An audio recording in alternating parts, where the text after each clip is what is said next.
Yanati pues me presenta, yo soy Santiago, soy un ingeniero que estoy trabajando para la Subsecretaría de Ciudad Inteligente, que corresponde, que pertenece a la Secretaría de Innovación Digital.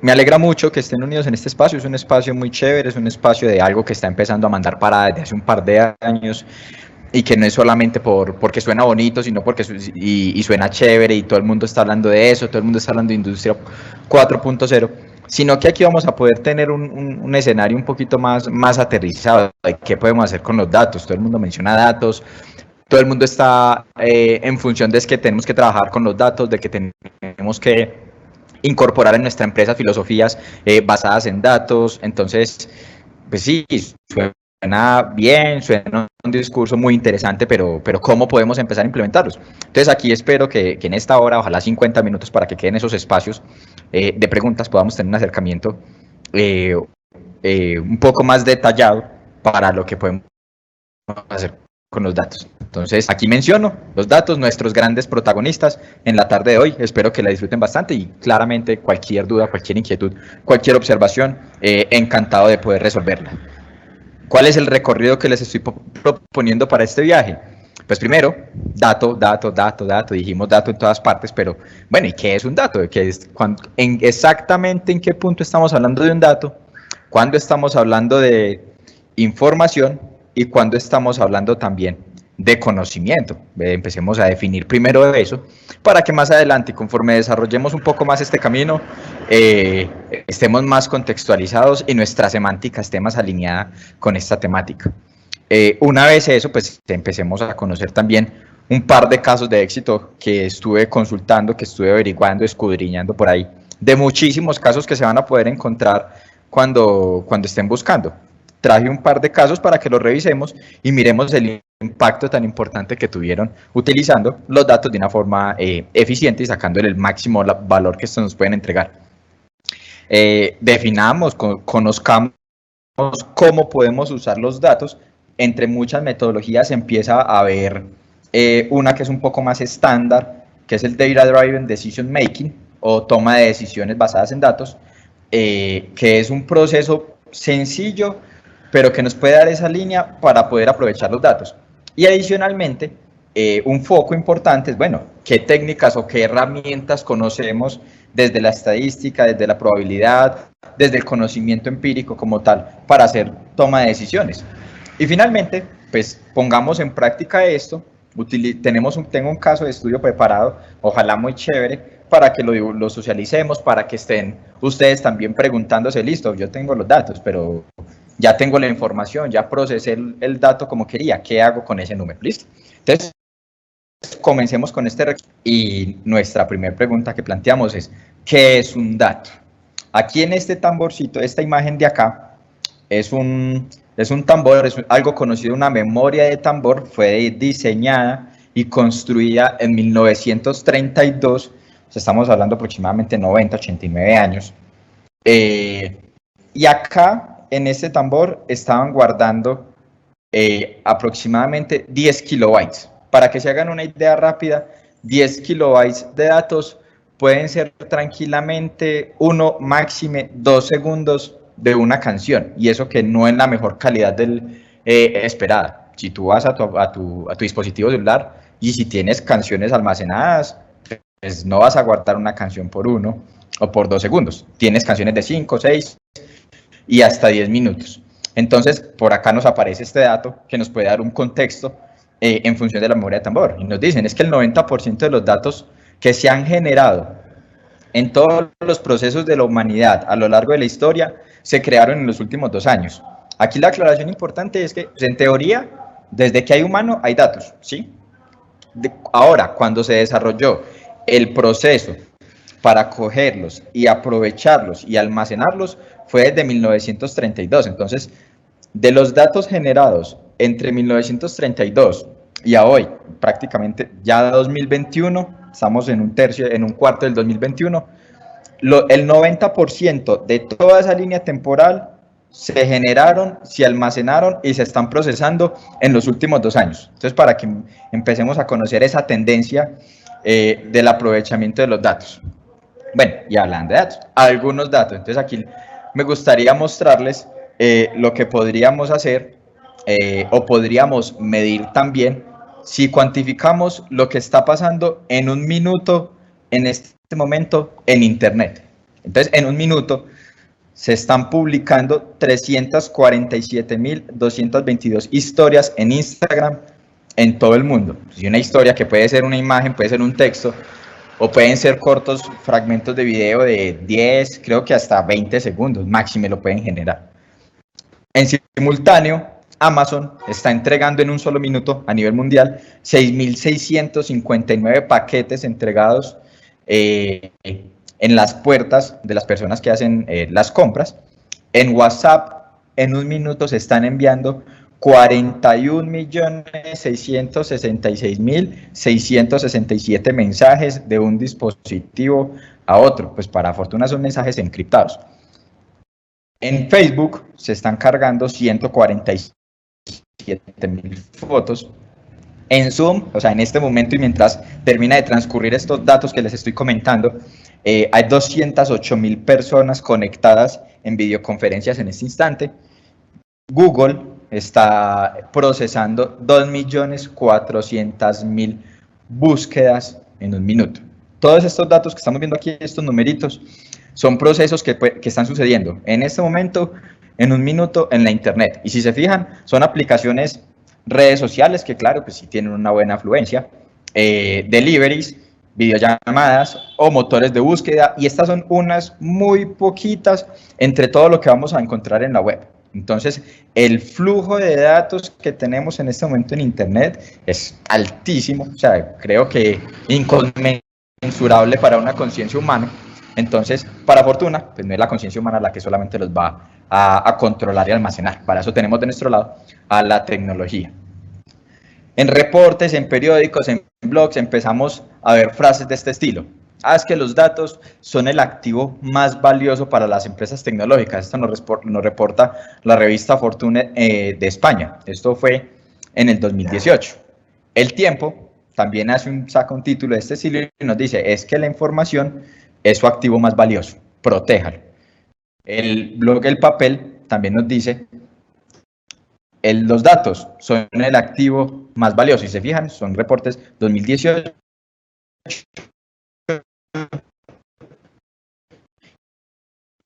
Son el activo más valioso. Pero entonces vamos a ir a revisar por qué pueden ser los datos ese activo más valioso.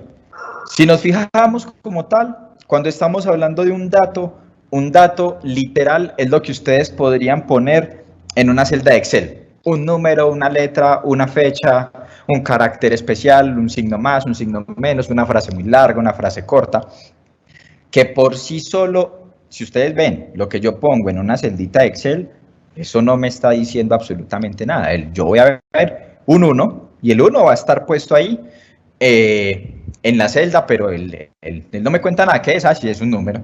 ¿Pero qué significa? No, todavía no me está diciendo como tal. Entonces, empecemos a interiorizar muy bien el concepto de dato. O sea, el dato como tal es esa parte granular, esa partícula básica con la que podemos trabajar con tecnologías de la información y con informática. Entonces, aquí en paralelo, en el lado derecho, se dan cuenta, tenemos arroz. Digamos que incluso este ya está un poquito más procesado porque ya fue cosechado, pero es un arroz que está en costal y es un granito que como tal, no uno diría, no, pues un arroz crudo la pensaría bastante para comerlo, ¿sí? Cuando empezamos a procesar ese arroz, ya empezamos a buscar un poco, empezamos a echarle el agua hirviendo y le echamos media cucharadita de aceite de oliva, lo dejamos cociendo. Ya ese arroz uno dice, bueno, ya el arroz cocinado sí me lo puedo comer. Y entonces cuando nos vamos al simulador de los datos, pasamos a un siguiente nivel que es información. ¿Qué empezamos a hacer?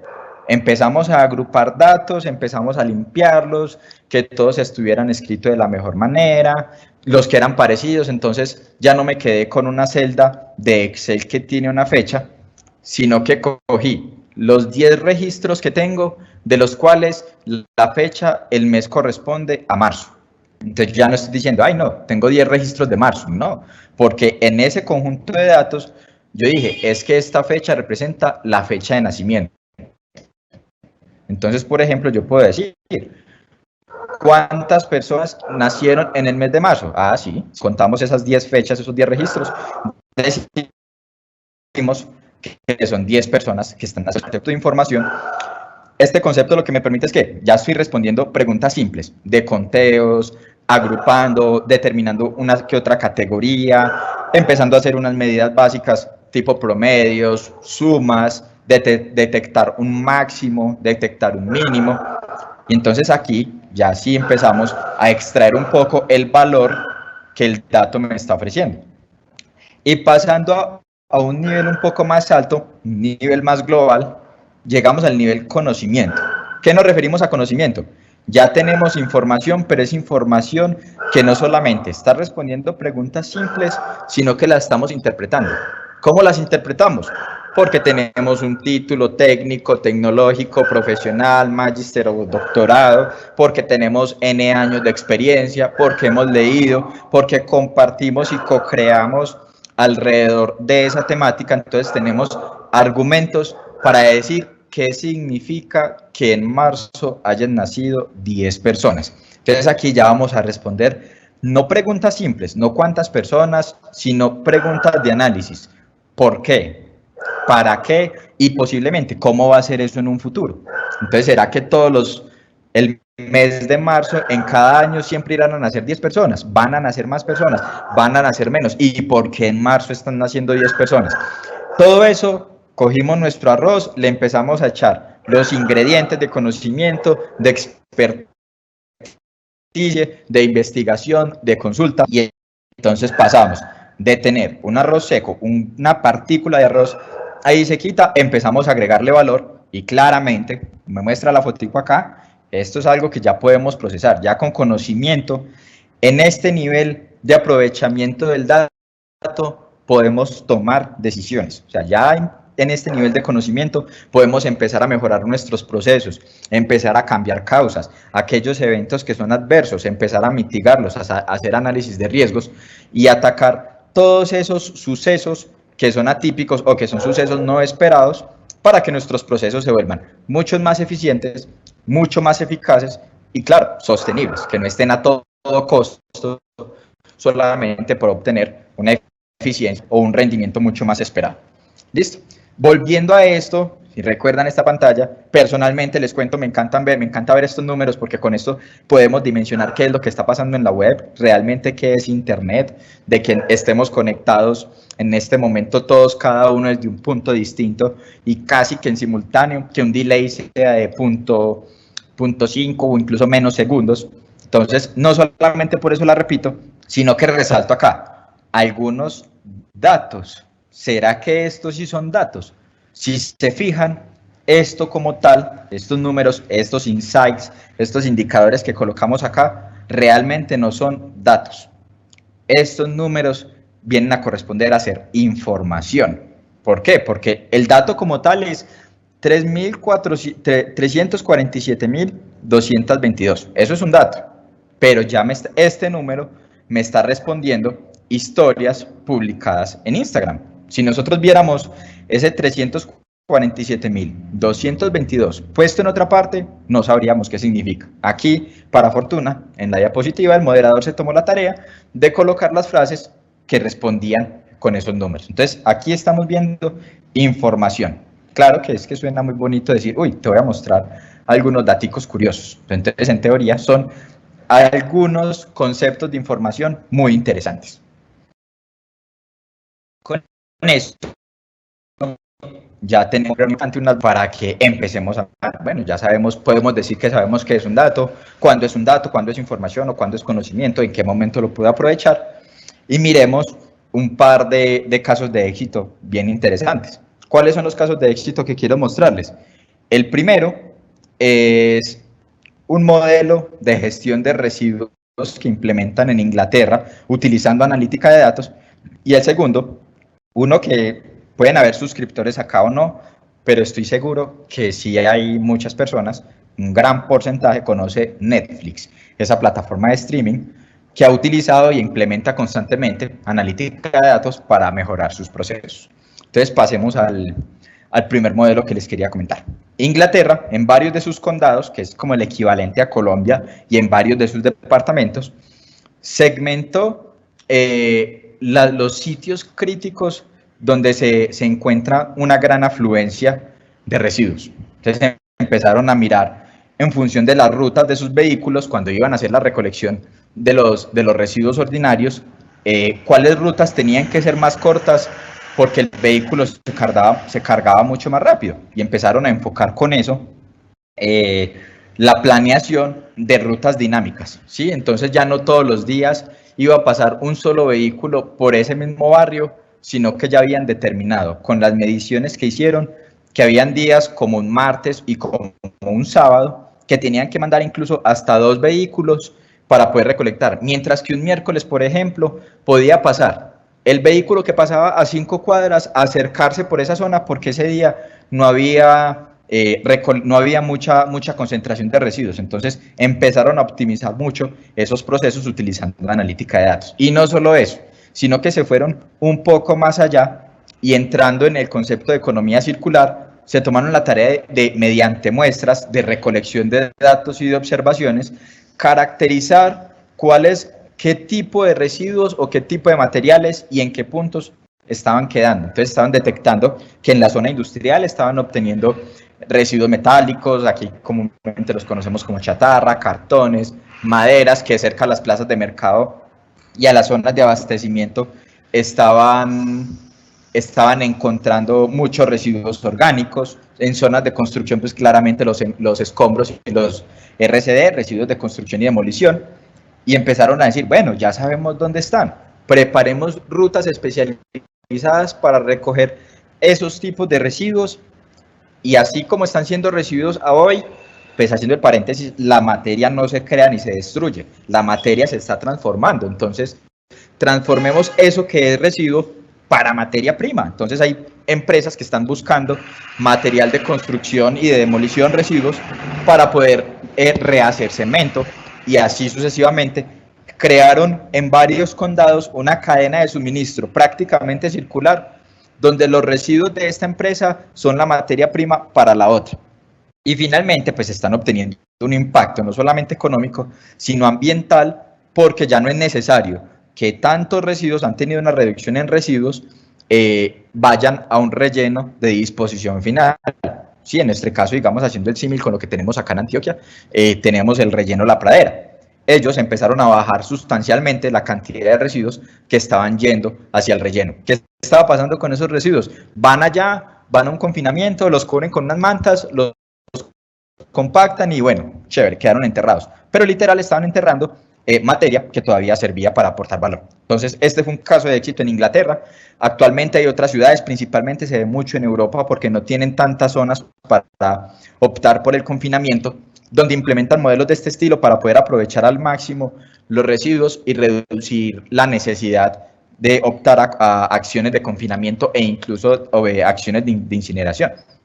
Algo curioso, por ejemplo, Dinamarca genera su energía en aproximadamente un 30 o un 40% a partir de la incineración de residuos. Si bien puede no ser un impacto muy positivo para el ambiente, ha llegado a la necesidad en que los residuos que generan en Dinamarca no son suficientes para el abastecimiento de energía. Entonces, ¿ellos qué les toca hacer? Importar basura. Suena un negocio un poquito particular, pero es una realidad ahí. Entonces, este es un caso de éxito de ciudades que han implementado analítica de datos, que han empezado a medir, que han empezado a controlar y que han empezado a obtener valor aprovechando esos datos que empezaron a capturar, generando información y generando conocimiento para implementar acciones de mejora. El otro caso que les tenía que comentar también es Netflix, que inicialmente empezó con un modelo operativo un poco más parecido a Blockbuster, es decir, rentando las películas. ¿Quién me va a decir que por el barrio no tuvo un local donde uno iba y te prestaban un cassette de VH para poder ver una película y al otro día tenías que devolverla porque si no te iban a multar, ¿sí? Netflix empezó en ese mismo modelo de negocio, eso es en el 2000, 2002, no recuerdo el año exactamente, pero en 2007 se lanza el streaming. ¿Qué es el streaming? Ya no va a rentar las películas físicamente, sino que crea una plataforma para proyectar películas, series, documentales vía la web, ¿cierto? Entonces ellos empiezan a hacer empiezan con ese modelo de negocio y ahora lo que hacen es que empiezan a decir, bueno, estamos generando muchos datos porque estamos viendo las personas entran, qué van a buscar, o sea, qué géneros les gusta, si les gusta mirar series, si les gusta mirar documentales, cuando ven películas, qué tipo de películas buscan, si es el mismo género para las series, en qué dispositivo están haciendo las búsquedas, si es en el celular, si es en una laptop, si es un PC de escritorio, qué día normalmente lo suelen hacer, a qué horas, los hábitos de visualización, es decir, si cuando se están viendo una serie, por ejemplo, se ven un capítulo completo y paran, o se ven 2 capítulos completos, o tienen la capacidad de verse 2 capítulos y un pedacito más, o si les gusta, uy, no entendí esa parte, me voy a repetir un fragmento. Cuando están buscando, empiezan a ver, se quedan viendo un tráiler, ¿cuál tráiler buscan? ¿Cuál tráiler no buscan? Las preferencias en común, entonces empiezan a buscar también personas por la misma ubicación geográfica, por los mismos rangos de edad, que normalmente han buscado las mismas películas, a ver qué otras cosas les puede gustar, cuánto tiempo se toman decidiendo qué van a ver y qué no van a ver. Entonces, Netflix desde el 2007 empieza con esta dinámica, empieza a ver que se estaban generando muchos datos y empieza a aprovechar datos. ¿Qué es el resultado de utilizar analítica de datos y Big Data para Netflix? House of Cards. Más o menos 6 años recopilando datos para obtener esta serie, que es la primer serie producida exclusivamente por Netflix. Y Netflix lo que hizo fue que sabía que iba a ser un éxito rotundo. Todo el mundo lo cuestionaba porque incluso por esa época, o sea, por el 2013, Netflix estaba en una baja, una tendencia a la baja en su valor bursátil. Entonces los cuestionaban porque aquí tuvieron que invertir del orden de 100 millones de dólares y claro, era una inversión muy sustancial para una empresa que iba con resultados negativos. Netflix salió tranquilo al mercado y dijo, no, yo estoy seguro con una alta probabilidad que House of Cards va a ser un éxito. Entonces, en función de los hábitos puntualmente, revolucionan la forma en que vemos series, porque no publican un capítulo, entonces a la semana tengo que esperar para el otro capítulo, que era la forma clásica, sino que publicaron en un solo instante todos los episodios de la primera temporada. Claro, eso revolucionó mucho, pues los usuarios quedaron como un poco confundidos, ¿será que se equivocaron? ¿Por qué lo habrán hecho de esa manera? ¿Cuál fue el resultado de eso? En el mismo 2013, que fue el año en el que se lanza, obtuvieron 33 millones de suscriptores. Para que se hagan una idea, Colombia tiene el orden de 50 millones de personas, por poquito, y en un solo año logran ubicar a todos los suscriptores de Colombia viendo House of Cards. Resultado de eso, entonces lo que les comentaba, en 2002 empiezan con el modelo de renta de películas, en 2007 empiezan ahora con el modelo de streaming, de transmitir la serie vía web y no tener que prestar un dispositivo físico. En 2011 se obtuvieron una controversia porque estaban cuestionando mucho ese modelo y estuvieron pues a punto de bajar. Aquí pueden ver el valor bursátil, cómo se iba comportando. Por acá en el 2013 lanzan House of Cards y ya la gráfica habla por sí sola. La tendencia es creciente, pues ha tenido unas bajas, pero la tendencia principal es al alza, ¿sí? Y a hoy ya ustedes conocen lo que es Netflix. No es solamente una producción que fue House of Cards, sino que hay un sinfín de series y de películas que ellos a hoy producen. Y entonces una de las frases que se encuentran también en este sitio, donde se obtuvo este dato, es: cuando se lanza una serie de televisión, normalmente en televisión, hay un 35% de probabilidad de que esta la aprovechen y que se mantenga ahí en curso. En Netflix la probabilidad asciende a un 70%. ¿Por qué? Porque Netflix, cuando está diseñando, cuando está escogiendo el material a publicar, a llevar al aire, ya sabe, o por lo menos ya ha medido, que sí va a ser un éxito rotundo gracias a los datos. ¿Listo? Entonces aquí estuvimos hablando un par de casos bien interesantes, tanto de Netflix como en Inglaterra. O sea, si se fijan, son un par de aplicaciones muy diversas, y aplicaciones hay muchísimas, y estoy casi seguro que a todos les ha pasado que empiezan a buscar un par de zapatos en internet y si utilizan alguna red social tipo Instagram, tipo Facebook, les aparece. No exactamente el mismo, pero sí muy probable algo muy parecido, porque ellos están aprovechando el dato para poder hacerte recomendaciones. Siguiente tema, ¿cómo podemos usar los datos? Pues ya vimos los resultados que podemos obtener, pero ¿cómo podemos amasar? ¿Qué debemos hacer? ¿Cómo tenemos que tratar los datos para poder sacarles el mayor provecho? Entonces aquí lo que les comentaba del Data Driven Decision Making, toma de decisiones basadas en datos, que es el título también de esta charla que estamos teniendo acá en este momento. Esto es una estrategia, ¿sí? Una estrategia donde definieron unos pasos para hacer un proceso sano, un proceso limpio, un proceso muy entendido y muy global de aprovechar los datos que estamos generando en mi compañía, en mi organización, en mi empresa, en mi día a día. Y lo que nos comentaban era que, bueno, primer paso, importantísimo, yo lo que necesito es definir el problema. Con esto y en función de la organización en la que estemos, tenemos un estigma, porque como optamos buscar escribir, redactar, generar documentos muy formales, muy técnicos y en algunos casos hasta diplomáticos, el problema lo ponemos bonito. Ay, es que no se puede hacer esto, es que no se sabe cómo hacemos esto. No, el problema como tal es que no se hace, el problema es algo negativo.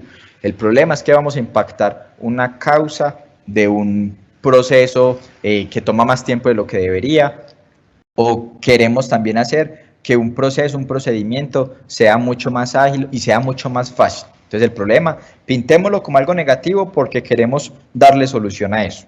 ¿Listo? Una vez conocemos un problema, lo tenemos muy claro, pues tenemos que empezar a establecer y a priorizar cuáles son los objetivos.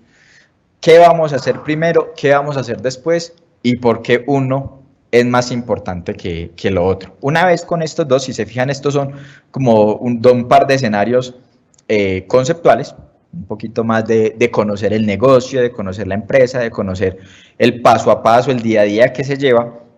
Cuando los tenemos establecidos, ya aquí hemos construido también la forma en la que vamos a capturar datos. O sea, uno de nuestros objetivos va a ser siempre capturar los datos. Y entonces tenemos que definir en qué sistema los vamos a capturar, cómo los vamos a almacenar, en qué formatos, qué lenguajes, quiénes tienen acceso o no a esos datos, ¿sí? Eso es uno de lo que tenemos que definir como objetivo principal. Datos definidos, vamos a pasar ahora a hacer el procesamiento, porque pasa mucho que un formulario nos queda con un dato incompleto, que una palabra mal escrita. Entonces, cuando estamos haciendo gráficas para visualizar y convertir esos datos en información, no estamos obteniendo valor o nos empiezan a surgir los errores en las fórmulas de cálculo. Entonces, hacemos ese procesamiento, visualizamos los resultados y ahora, con visualizar, podemos empezar a implementar nuestro conocimiento.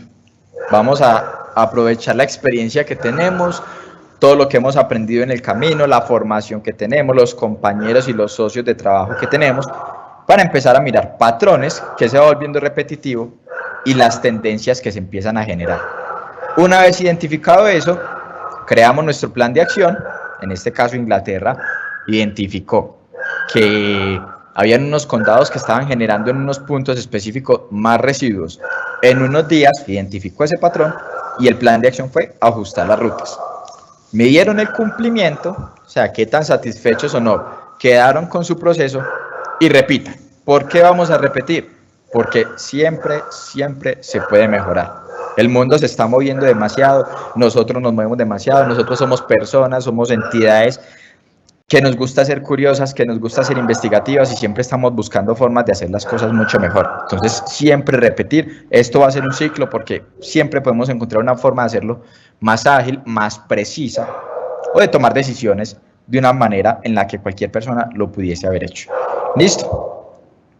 Cuando estamos viendo eso, una organización cualquiera, o sea, es casi que, no digo garantizado, pero es muy probable que una organización, una entidad, una empresa independiente de su aplicación, de su modelo de negocio, en lo que estén trabajando, van a obtener entre un 8 y un 10% de incremento en las utilidades. Y fuera de eso, ese mismo porcentaje, que no va a ser lo mismo en cantidad de dinero, eso van a ser dimensiones distintas, van a ser reducción en los costos totales. ¿Por qué? Vuelve y juega, porque hicieron procesos más rápidos o más ágiles, que no tienen tanto trámite, que no necesitan tanta materia prima en papel, por ejemplo. Entonces, claro, el impacto se va a ver. Aclaración muy importante, estos son datos genéricos, o sea, si quisiéramos ir a aplicaciones más detalladas, pues ya les conté la de Inglaterra, ya les conté la de Netflix.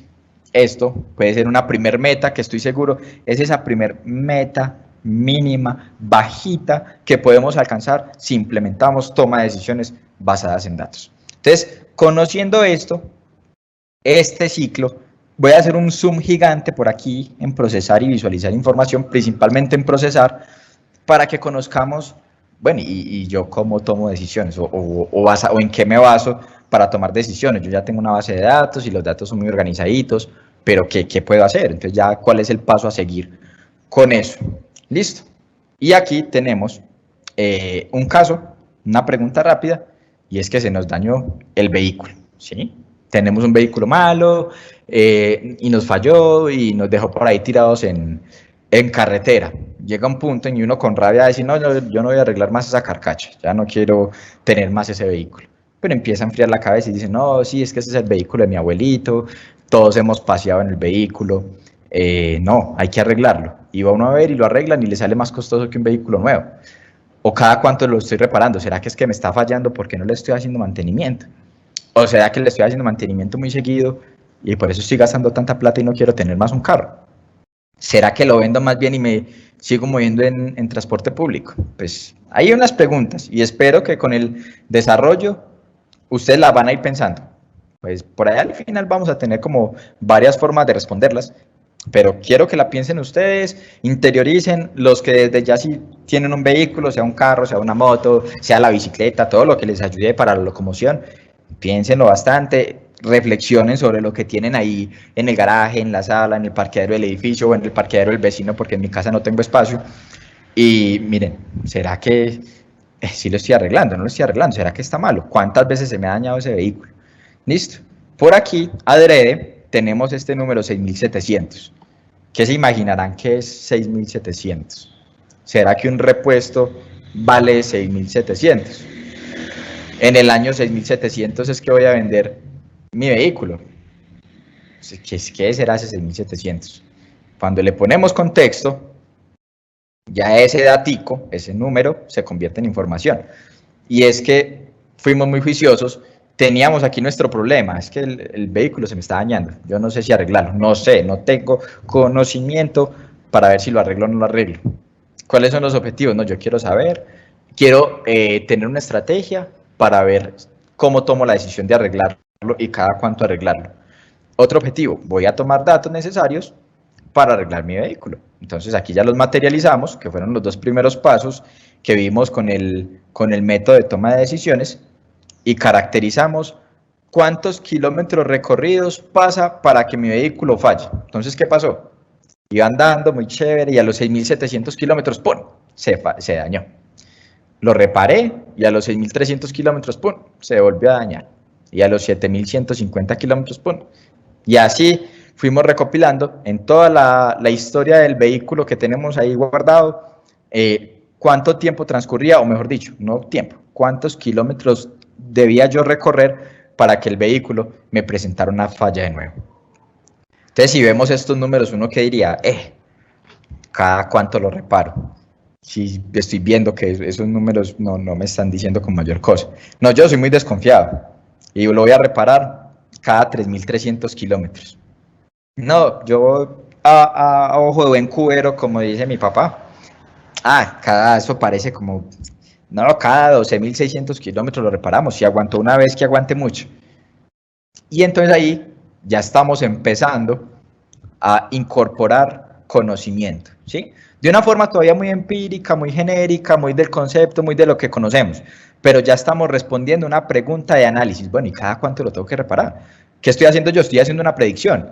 Estoy prediciendo que muy posiblemente en 12.600 kilómetros me va a volver a fallar, entonces lo voy a reparar. Entonces ahí ya estamos tomando datos, que era ese 6.700 que teníamos solito, lo convertimos en información porque le dimos un contexto. Y finalmente, implementando el conocimiento de mi abuelo, que decía que ese vehículo no se dañaba, al conocimiento del concesionario que me está diciendo que hay que arreglarlo cada 200 kilómetros y que hay que hacerle mantenimiento para que no se dañe y no me deje tirado en la carretera. Voy a hacer la pausa y entonces ahora tenemos los datos, tenemos el problema, tenemos los objetivos. ¿Cómo escogemos cada cuánto lo vamos a reparar? Entonces aquí empezamos a ver estrategias con las que yo puedo analizar datos o puntos en los que pueden ser muy interesantes para yo focalizarme. Primer punto, valor mínimo. Sencillo, el nombre lo conoce, es un adjetivo y sabemos que se refiere al valor más pequeño de un conjunto de datos. Puede ser numérico, inclusive alfabético, si los organizamos por orden alfabético y decimos que la A es el más pequeño y que la Z es el más grande. Es el valor mínimo en el contexto que le queramos dar. Principalmente aplica para datos cuantitativos. ¿Y en dónde podemos aplicar el valor mínimo? Emisiones de CO2. ¿Yo qué busco? El valor mínimo. Reducir al máximo lo que podamos ese valor. En costos, venga, bajemos los costos lo que más podamos. Entonces, de muchas alternativas, de muchos planes de acción, ¿cuál me conviene? El que me ofrezca el valor mínimo de los costos de operación. El otro, bueno, ahí. Y si tenemos un pequeño detalle, porque el otro valor es un valor máximo. Entonces aquí tenemos mínimo y máximo. Me excusarán, pero se equivocan los grandes también. El valor mínimo, podemos hacer dos clasificaciones, tanto para el valor mínimo como para el valor máximo. Si se fijan por acá, están mostrando un mínimo que es el más pequeño o el que está más por debajo de esta línea horizontal y se llama el mínimo global porque es más pequeño que todos. O un máximo global porque es el que está mucho más arriba y por ende es mayor que todos. Y también podríamos caracterizar un mínimo local y un máximo local. ¿Cómo que local? No, es que yo no quise analizar todos mis datos, sino que estoy analizando los datos únicamente de marzo. Entonces vamos a obtener el mínimo local en marzo y el máximo local en marzo. Pero si ya nos extendemos y sabemos que todos los datos que tengo recopilados son del 2020 y 2021, no necesariamente el mínimo de marzo sea el mínimo para todo el año. Yendo al máximo, también lo conocemos como un adjetivo similar a mínimo, pero obviamente en el otro lado de la mesa es ese valor más grande que obtenemos. Y también para las letras pueden aplicar, o si pueden aplicar también para fechas entre más antiguo y más reciente, ¿sí? Son los símiles que podemos hacer por ese estilo. ¿Dónde maximizo yo? Yo quiero maximizar en la cantidad de trámites hechos por hora. O quiero maximizar las utilidades, la rentabilidad de mi proceso, ¿sí? Entonces ahí, en esos escenarios, el valor mínimo y el valor máximo son dos opciones bien interesantes, relativamente sencillas, que podemos detectar fácilmente. Empiezan a aparecer unas medidas un poquito más avanzadas, pero que son también muy útiles y son conocidas como medidas de tendencia central o medidas de posición, en este caso para los cuantiles. Empecemos por estas de acá, medidas de tendencia central. La moda.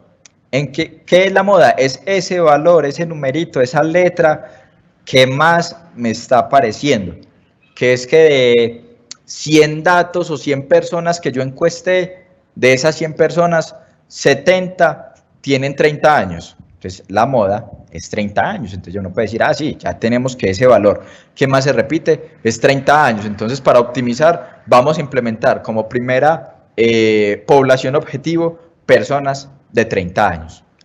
La mediana, ahora, es el valor central que tenemos en los datos. Es decir, tú coges tus datos, los organizas desde el mínimo hasta el máximo y te vas a ir contando de uno en uno hasta llegar a la mitad de los datos. Es decir, si yo encuesté 100 personas y a todos les pregunté la edad, la mediana de la edad va a ser organizar esas 100 personas la edad desde la más pequeña hasta la más grande y en la posición 50. Ahí el dato que yo tenga en esa posición va a ser la mediana. ¿Qué me quiere decir eso? Que el 50% de los datos es menor a tantos años y el otro 50% es mayor a tantos años. Entonces esto es una medida de tendencia central porque lo que estamos haciendo es buscar dónde poner el centro de mis datos. Ahora tenemos otra medida que también es de posición que son los cuantiles. ¿Qué significa eso? Yo lo que voy a hacer es que voy a coger todo mi conjunto de datos y los voy a dividir en unos grupos. ¿Cuáles grupos? Ustedes podrían hacer como quieran, ustedes pueden definir un cuantil nuevo, pero estándar se conocen los deciles. ¿Qué es un decil? Yo cojo todo mi conjunto de datos y lo voy a dividir en 10 grupos iguales. Entonces, cuando me digan, el decil 1, sí, yo sé que es donde están, la primer décima parte de mis datos. El decil 7, entonces yo me voy a ir 1, 2, 3, 4, 5, 6, 7. Por aquí estaría el decil 7 de mi conjunto de datos. Y así, conforme lo quieran analizar. Ahora tendríamos los cuartiles, el nombre, pues ya podrán hacer una pequeña inferencia entre el decil y el cuartil. Y es que aquí no lo divido en 10, sino que lo divido en 4. Generé 4 grupos iguales y el cuartil 1 va a estar por acá, cuartil 2, como son 4 grupos, la mitad de 4 es 2, entonces el cuartil 2 es la mitad de todo, equivaldría a la mediana, por ejemplo. Entonces aquí estaría la mediana de mis datos organizados desde el más pequeño hasta el más grande. Quintiles, similar, pues cogemos el grupo, ya no lo dividimos en cuartos o en décimos, sino en 5 grupos iguales dividimos nuestros datos. Y aquí tendríamos 1, 2, 3, 4 y el quinto quintil. ¿Cuál sería el quinto quintil? El 100% o el valor máximo de los datos. Y percentiles, asociado a porcentaje, vamos a coger todo nuestro conjunto de datos y lo vamos a dividir en 100 partecitas iguales. Se los contaría de 1 a 100, pero no, aquí terminaría de ir el tiempo. Pero entonces yo podría decir, el percentil 50, claro, el percentil 50 yo lo ubico muy fácil. Me aprovecho de estas otras definiciones que tengo y les digo, el percentil 50 es este. ¿Cuál es el percentil 50? Vuelve y juega la mediana. ¿Listo? Aquí, sin ánimos de profesar y sin ánimos de ser un evangelista de la mediana, tengan la mediana muy cerquita. Muy cerquita cuando trabajen con datos. Y ya les voy a contar por qué. Porque aparece nuestra media o el promedio. Eso aparece aquí en una clase de matemáticas con fórmulas, pero es la mejor manera de explicar qué es un promedio. El promedio es esa medida que yo hago cuando yo sumo todos los datos y lo divido por la cantidad de elementos. Y nos encanta utilizar el promedio para todo porque estamos diciendo, pero es que yo estoy sumando todos los datos, entonces ahí estoy contemplando todas las variaciones posibles de datos. Entonces, es que el promedio y en nuestro discurso suena mucho. No es malo, no está erróneo utilizar el promedio, pero tenemos que tener mucho cuidado según cómo se comporten nuestros datos. Para el promedio, pues tenemos un par de variaciones interesantes y es un promedio ponderado, que lo que hacemos es que cada dato le vamos a dar como una importancia, un nivel de importancia, un porcentaje, porque es más importante, por ejemplo, si yo estoy comparando, voy a promediar muchas variables y esta es la edad, y este es el barrio, y estos son los ingresos económicos, y yo digo, no, es que a mí no me interesan los ingresos económicos, entonces le pongo un peso bajito, un nivel de importancia bajito, a mí me interesa la edad, y acá le pongo un mayor valor. ¿Qué cuidado hay que tener? Estos pesos que le vamos a ir asignando a nuestras variables, a nuestras categorías, cuando yo los sume en total, deben ser 1, es decir, estos son valores entre 0 y 1. Y así, ese promedio ponderado se puede ajustar mucho más a nuestro negocio. ¿Qué es importante? Conocer muy bien el negocio, conocer nuestros procesos para saber con exactitud, o con una mayor precisión, qué peso podríamos asignar a cada dato. Y tenemos también un promedio geométrico que es un poco más técnico, un poco más complejo de describir, pero si se fijan, tiene un comportamiento relativamente parecido. Mientras que en el promedio normal que solemos calcular, sumamos todos los datos y luego los divido por la cantidad total de datos, en este promedio los multiplico. Y al final saco la raíz enésima de todos esos datos. Es decir, si yo tengo 5 datos, multiplico esos 5 datos y calculo la raíz quinta. ¿Qué ganamos con esto? Este puede ser un promedio un poquito más cerradito, más acotado, más preciso, porque si estamos comparando variables, que una la medimos como la estatura, por ejemplo, entre 0 y 180 en centímetros, y la siguiente variable que estamos comparando es la edad, que puede ir hasta 0 y 100, van a estar en rangos distintos. Y si la otra la estamos contemplando por algún motivo es la talla de zapatos, pues yo no he visto zapatos más de 55, algo así, póngale que vaya hasta 60, ya uno dice, pero es que venga, 0 y 60 es un rango muy pequeño en comparación a 0 y 180 y 200 centímetros, que puede ser la talla de una persona, ¿sí?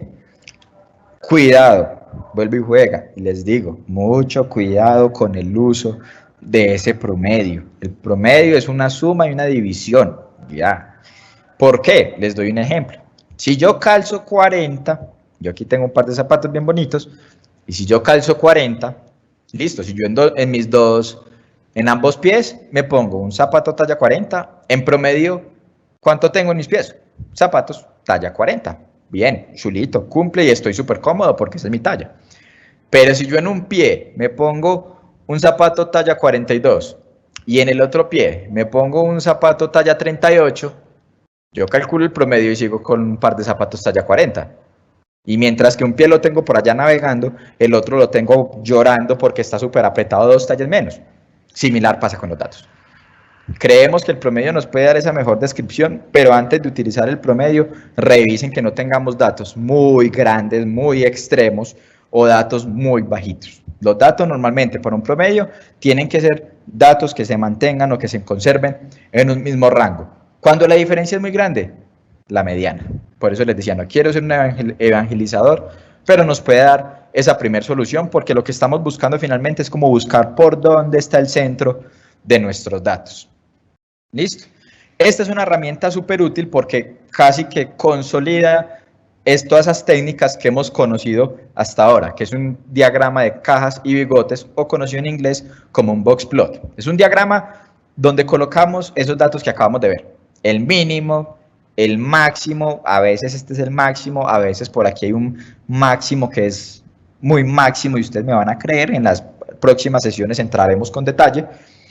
Entonces me está mostrando máximo, el mínimo, percentiles, 25 percentil, que equivale como al primer cuartil. Si yo divido los datos en 4 partes, este es el primer cuarto.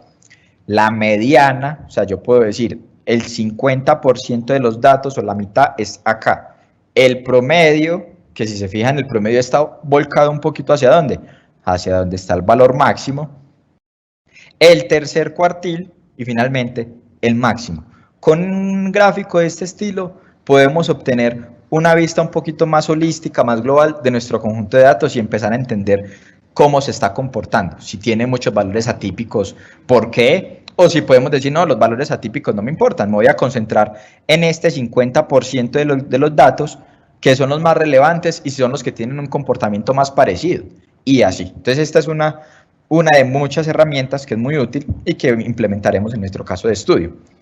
Y finalmente, pues podemos hacer un análisis de probabilidad. Entonces ya empezamos a implementar un poquito más de estadística y donde decimos qué es probabilidad. Es qué tan cierto o qué tan posible es que un evento suceda. Básicamente, o esa definición singular de probabilidad, ¿cómo es? ¿Cuántos casos me convienen o estoy buscando calcular sobre la cantidad total de eventos? ¿Cómo lo vemos mejor?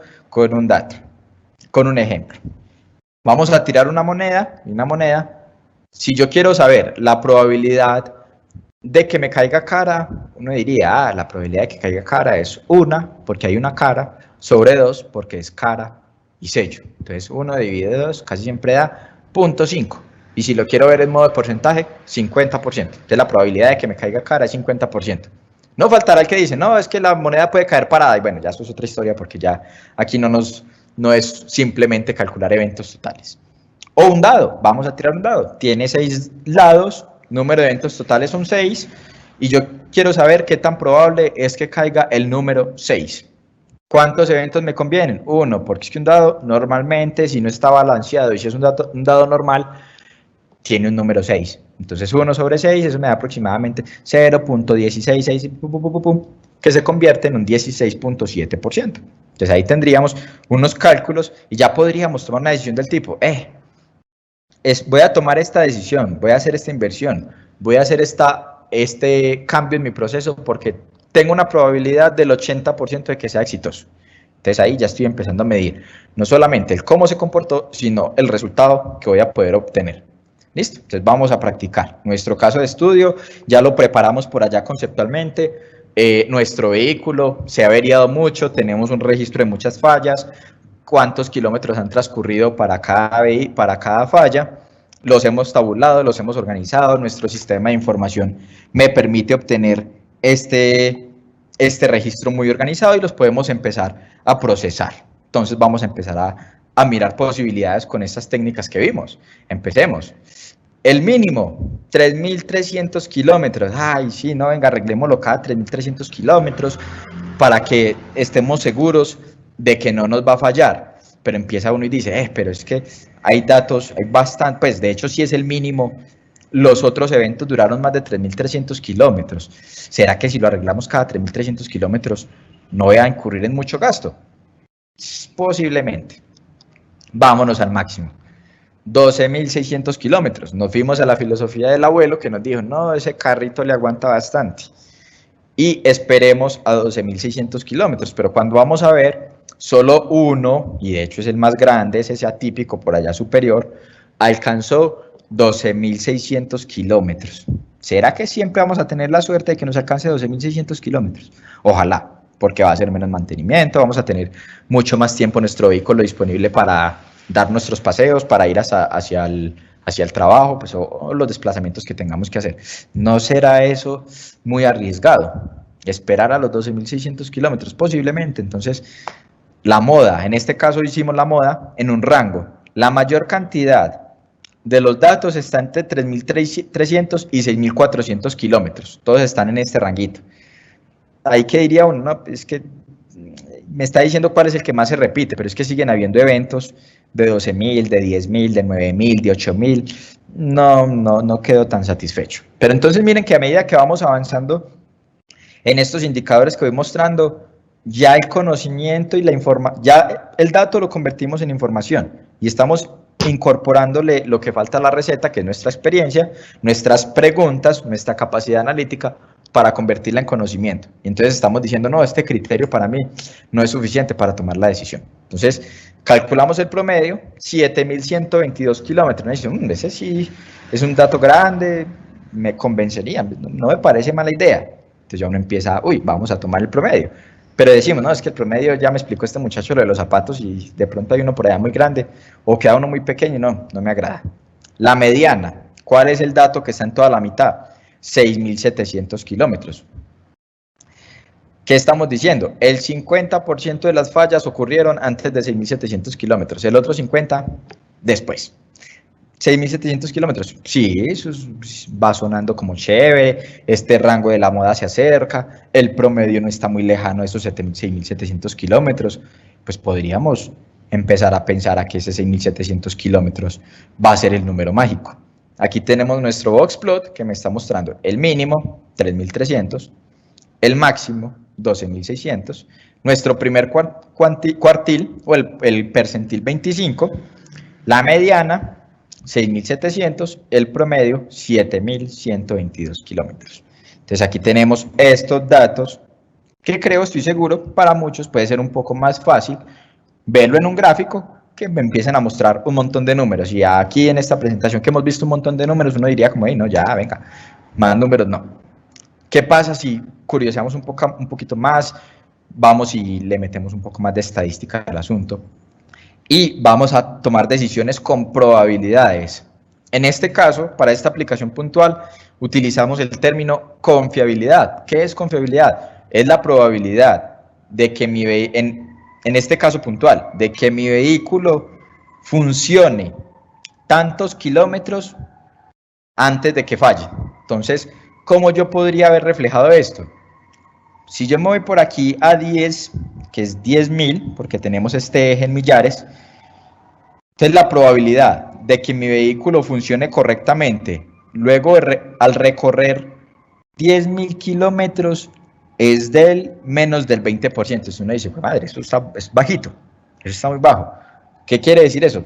Si es de que funcione correctamente, entonces la probabilidad de que falle es ¿qué?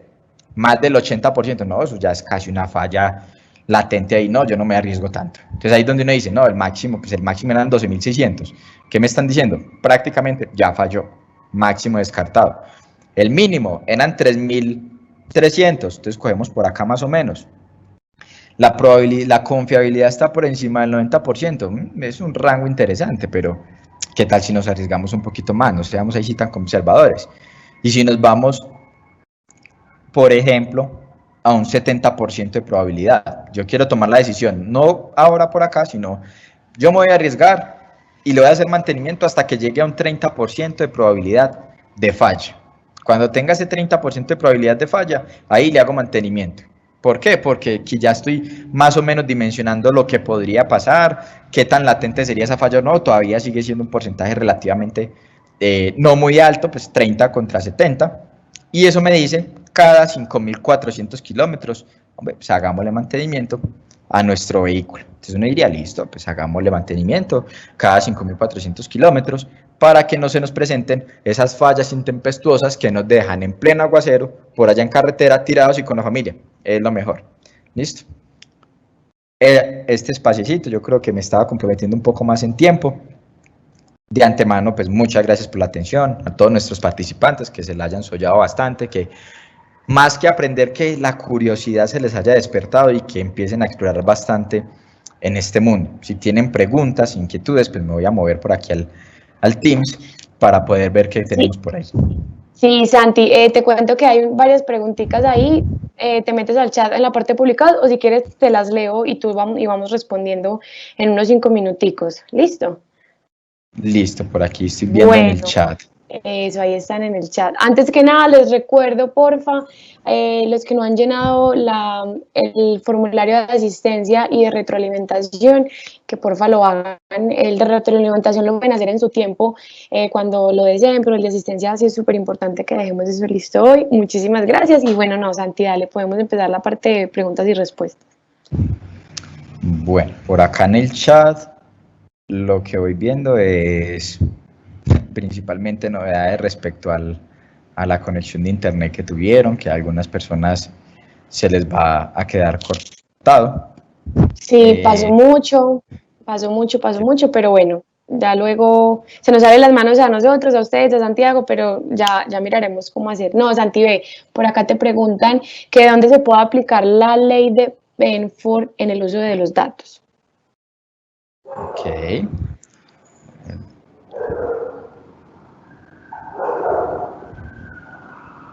Pues si mal no recuerdo, y sin ser un completo experto en el detalle, esa es la ley que me habla del primer dígito, ¿sí? Ahí empiezan a describir o como agrupar los datos que tenemos en función de eso. Pues realmente yo personalmente no conozco una aplicación o no la he utilizado en una aplicación real o de producción, por decirlo de alguna manera. Me parece que más que la composición del dígito o del dato, es importante lo que eso significa, es pensar un poco de información. Entonces, creo que puede ir mucho más aplicado a términos informáticos que a analítica de datos.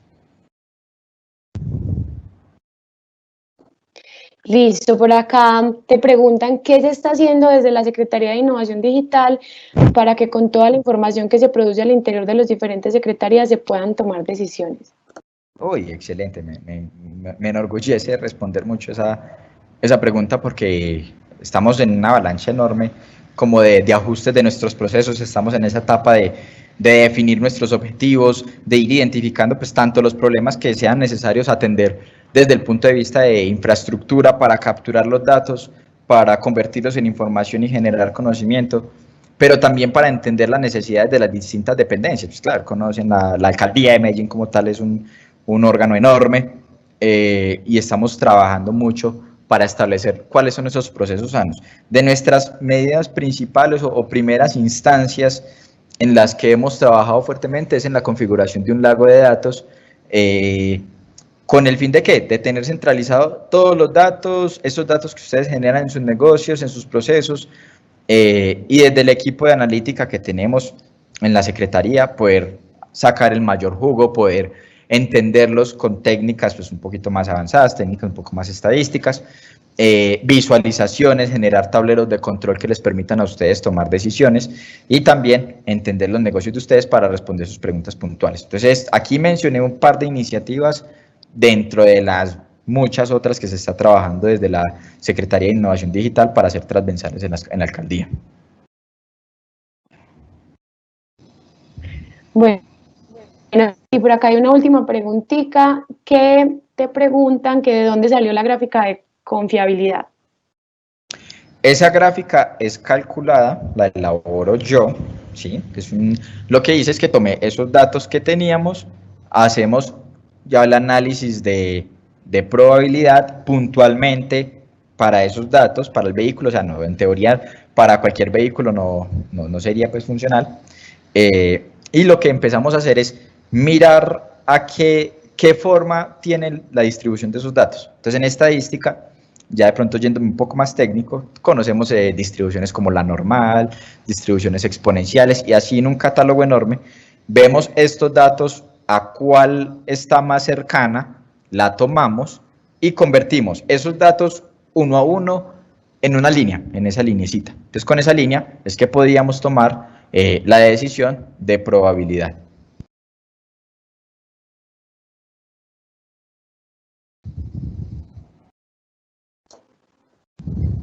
Santi, espérame que estoy mirando a ver si hay más preguntas por acá. Bueno, por acá nos están pidiendo que les podemos enviar la presentación. Y sí, preguntan por acá que si la Secretaría de Innovación va a contribuir con un software para hacer seguimiento al plan de desarrollo. Oh, excelente pregunta. La respuesta es mejor. Ahí sí ya tendríamos que ir a mirar mucho más en detalle. Me la llevo de tarea para responderle.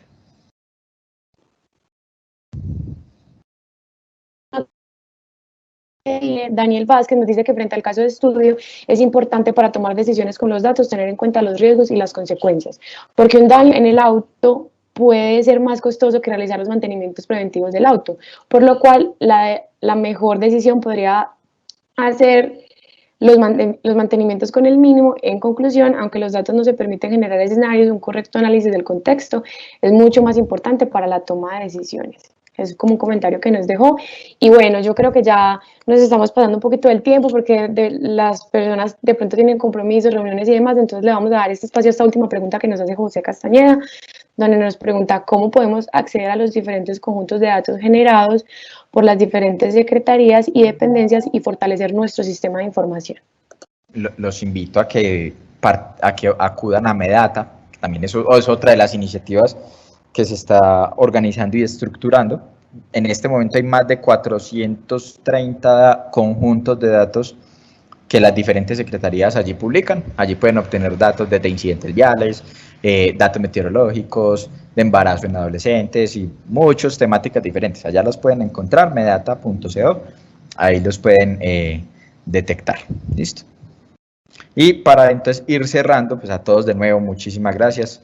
Espero que Vuelve y Juega, su curiosidad se haya activado bastante, que este mundo les empiece a traer bastante. Desde la Subsecretaría de Ciudad Inteligente, desde la Secretaría de Innovación Digital, estamos muy abiertos, estamos trabajando fuertemente para poder continuar contribuyendo y construyendo con toda esta herramienta, todo este procesamiento de datos, implementar lo que más podamos, ser muy innovadores, agilizar todos nuestros procesos, volverlos mucho más ágiles y mucho más eficientes. Quería terminar, y termino aquí acotando con esta frase de un libro de Arthur Conan Doyle. El libro se llama El misterio de Cooper Beach, y Sherlock Holmes. Todos conocen, han oído hablar, por ahí en rumorcito han escuchado a Sherlock Holmes, este detective ficticio, pero que es un éxito rotundo. Estas obras las escriben entre 1800 y 1900, y por allá Arthur Conan Doyle le disponen en la boca de Sherlock: los datos, los datos, los datos. Estaba gritando con impaciencia. No puedo hacer ladrillos sin arcilla. No podemos comer arroz cocido si no tenemos arroz. Muchísimas gracias.